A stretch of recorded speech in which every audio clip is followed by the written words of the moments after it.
Bueno, ahora vamos a hablar de lo que son los motores eléctricos, ¿no? Ya hemos hablado de los diodos, de los transistores, ahora vamos a hablar de lo que son los motores eléctricos.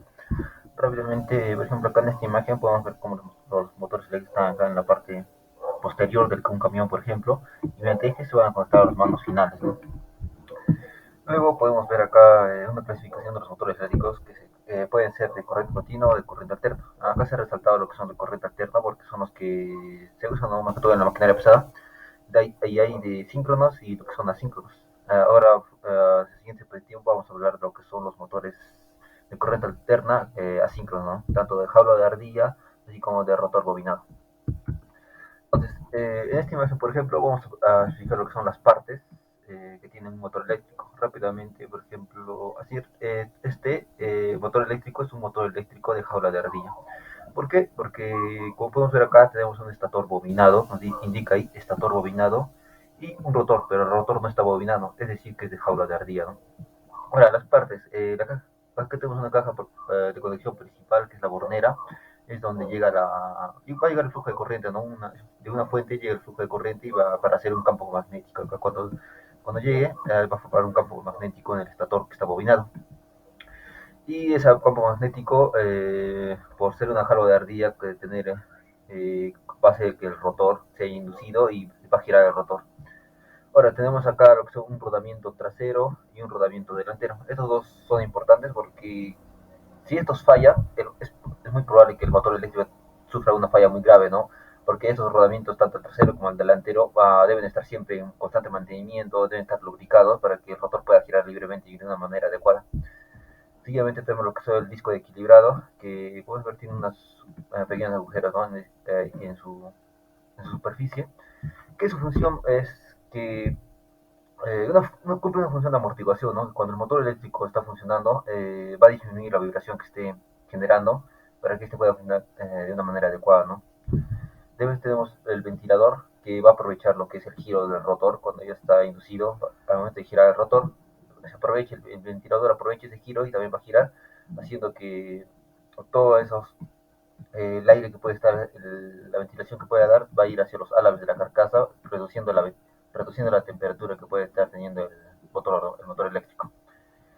Y bueno, esas serían las partes principales de un motor, ¿no?, de un motor eléctrico. Seguidamente, vamos a ver lo que es acá un motor asíncrono de rotor bobinado primeramente. Entonces, a ver, ya. ¿Cómo funciona el motor asíncrono de rotor bobinado? Acá tenemos la caja de bornes. Acá va a llegar el flujo de corriente, ¿no?, una fuente eléctrica. Y acá tenemos el estator. Okay, entonces, el, al llegar la fuente, la corriente eléctrica aquí, se va a generar un campo magnético, ¿no? Un campo magnético se genera acá en el estator, cuando llega el flujo de corriente por la bornera. Y este va a interactuar con el campo magnético que se va a generar acá en el rotor. ¿Para cómo se genera el campo magnético en el rotor? Este rotor que nos indica acá es un rotor bobinado, ¿no? Un rotor bobinado acá va a tener todas las bobinas, y esas bobinas interactúan con los anillos colectores que están acá. Los anillos colectores van a estar acá de una fuente eléctrica, va a llegar a los anillos colectores. Puede ser, por ejemplo, una batería que le puede estar dando esa corriente hacia los anillos colectores, y esos anillos colectores que van a interactuar cada uno con las bobinas que están acá, el rojo, el verde, el azul, esos tres anillos colectores interactúan, ¿no?, con el rotor bobinado, y eso crea un campo magnético.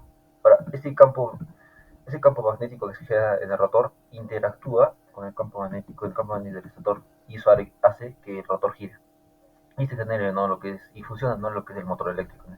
Así como funciona este tipo de motor, motor asíncrono de rotor bobinado.